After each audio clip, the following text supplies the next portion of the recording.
Hi, so this is Daniel from scooter.guide, and today we are reviewing the Dualtron X. So what can I say about this fantastic piece of kit? Well, I can say it's expensive. It depends where you buy it.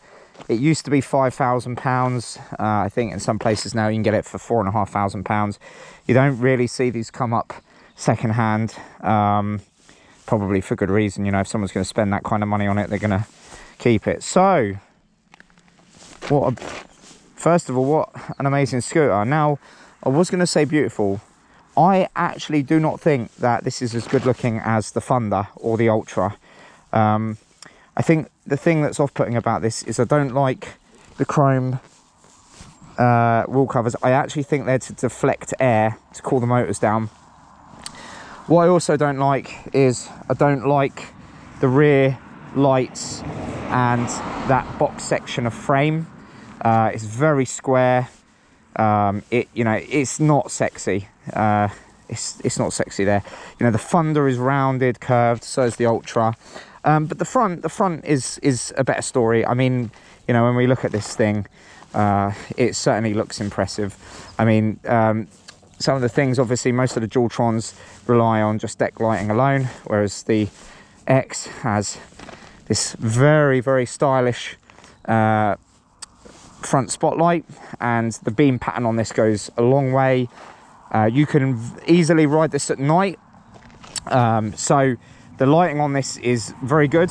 And what I like about this is that they've kept the lighting on the stem. They've gotten rid of the colours on this, but I think on the X2 they've put the flashing multicolour LEDs on this. This is just two colours, doesn't come with flashing LEDs.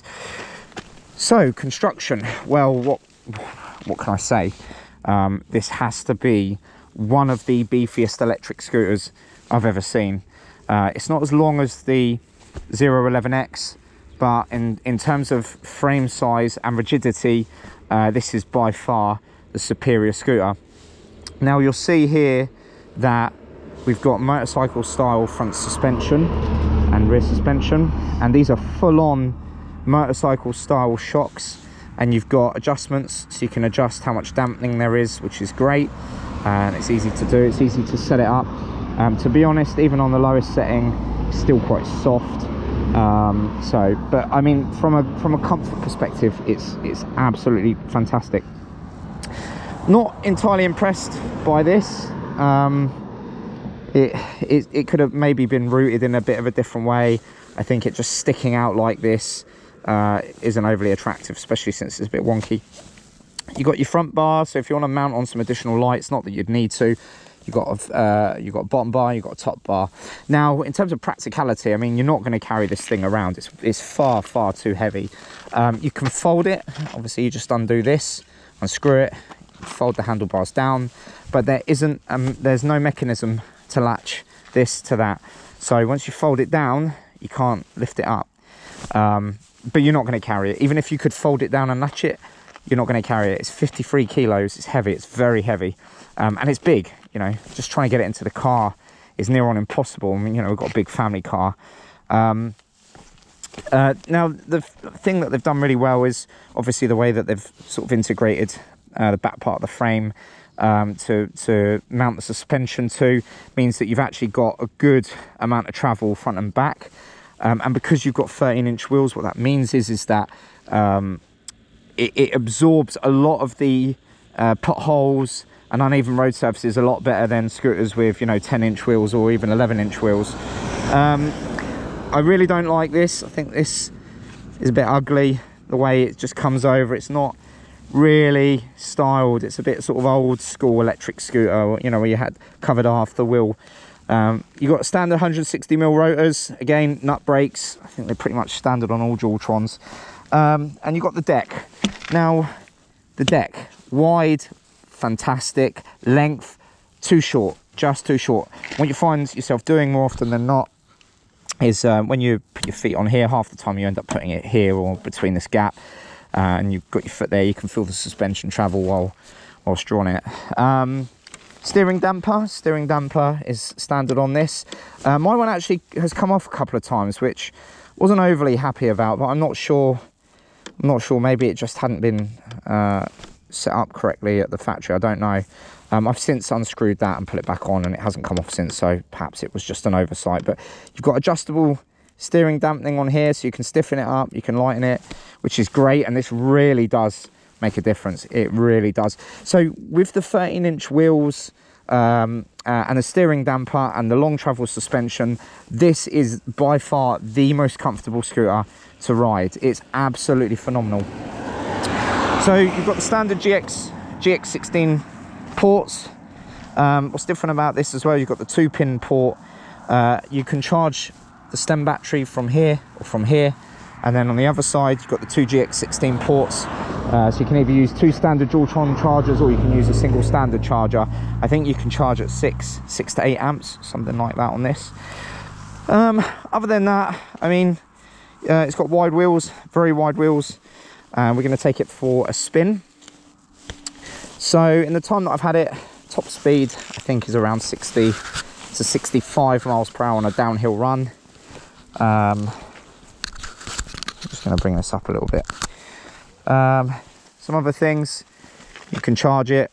So you've got 2 USB ports here, which is really good, but just bear in mind you've only got a 3 amp hour battery for the stem. Now you might not think much about it, but actually it doesn't last all that long. This light takes up a lot of energy, so you will drain the battery in the stem quite quick. You know, it should have been about 6 amp hours ideally, because this battery lasts a long time and this one doesn't. So where possible, just keep that light off. That's 35 watts, I think, 30 or 35 watts. It gets hot, uses a lot of energy. I'm going to turn it on because it's evening time. So cockpit, you know, we've got hazards, we've got indicators, we've got a horn. The horn is terrible. If, like me, you value your fingers, you wear gloves, this is very difficult to work with. I think they've changed it on the Dualtron Storm. I think it's more like a button now, which is a lot easier. This is just too easy. When you touch it and you indicate and you go to cancel it, and you end up overcompensating and indicating the opposite way, which is confusing. You've got 2 meters here. I don't know why this one isn't showing the voltage now. Oh no, sorry, that's because it's the bottom one. Okay, so top one is for your lighting circuit, bottom one is for your main scooter circuit. And what's odd is that some of the lighting does work off of this battery, mainly the hazards and the brakes, but none of the other lighting runs off of the main battery. So if your stem battery goes flat, you lose all front lighting, all auxiliary lighting, under lighting, that all goes out. But other than that, you know, very sturdy.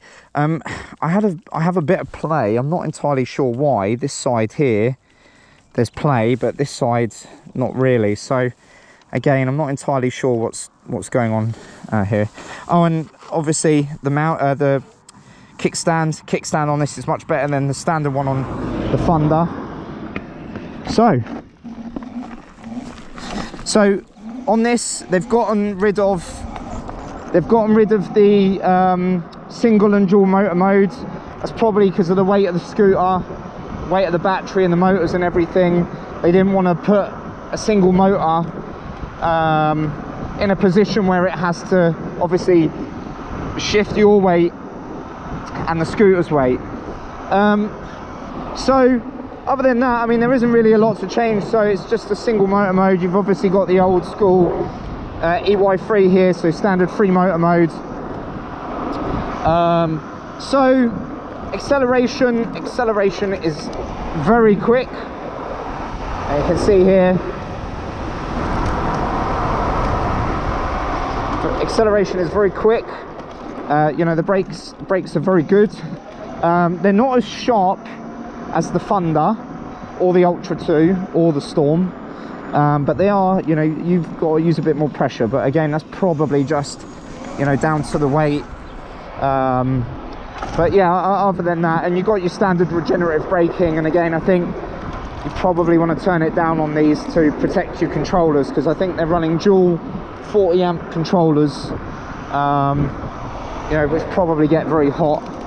In the storm, they've moved the controllers into the rear footrest over the wheel to try and dissipate the heat. In the storm, unfortunately, they're in the deck with a big 49 amp hour battery, and the problem with that is that you know, it's going to get hot, especially when, you know, it's a hot day and you load the motors. You know, that heat's got to go somewhere. But underneath the Dualtron X, there is actually ventilation. If you have a look, and I'll try and take some photos of it, you'll see. So responsive wise, you know, it's okay. You know, I can comfortably sort of, you know, maneuver in and out, but it's not as agile. It's not as agile as the Thunder. You know, the Thunder, you can really sort of weave in and out stuff. This obviously, you've got 3-inch thick wheels, got much thicker tyre profile, so, you know, manoeuvrability on it is not going to be the same. You know, you're going to find that when you want to sort of quickly move, you know, you can't. Now if you look, so I can very easily initiate the steering wobble, but thanks to the damper, it doesn't, you know, it won't persist. So you can comfortably open it up.